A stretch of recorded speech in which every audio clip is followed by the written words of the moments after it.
White Pearl is set in Singapore in the office of a fictional cosmetics company called Clear Day, and it centers on the 6 Asian women who work there, all of whom come from really different countries in Asia, really different backgrounds, really different class, really different ways of speaking English. And when the play starts, we see that there's been a crisis. One of their ads has gone viral online for being offensive, and the rest of the play is this sort of spiraling, chaotic disaster that stems from that first event.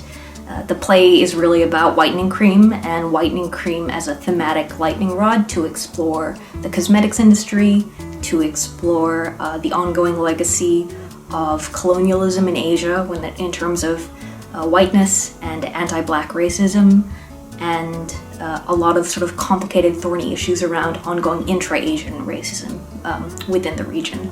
Around the time that I started thinking about this play, I saw a lot of ads going viral online for being racially offensive. Some of them were for whitening creams, but others were just like a Chinese ad for laundry detergent.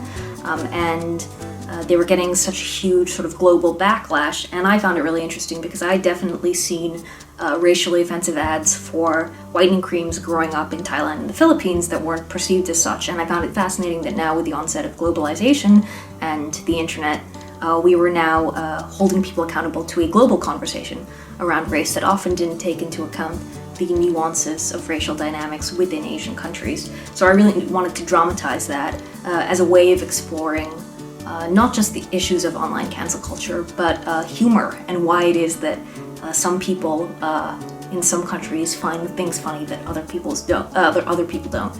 And writing a black comedy felt like the right form for this play. I think audiences can expect to laugh and sometimes be shocked by what they're laughing at. I think that they can expect to see a world and a bunch of characters that they've probably never seen represented on stage before. And I think they can expect to think about issues in a way that they maybe haven't previously, particularly when it comes to cosmetics and beauty standards, but also the nuances of culture and how those nuances can get lost in our conversations online. I think the thing that I found incredibly surprising and heartwarming was that people telling me that they'd come back to see the play multiple times, particularly Asian audience members, and they laughed every time at different bits.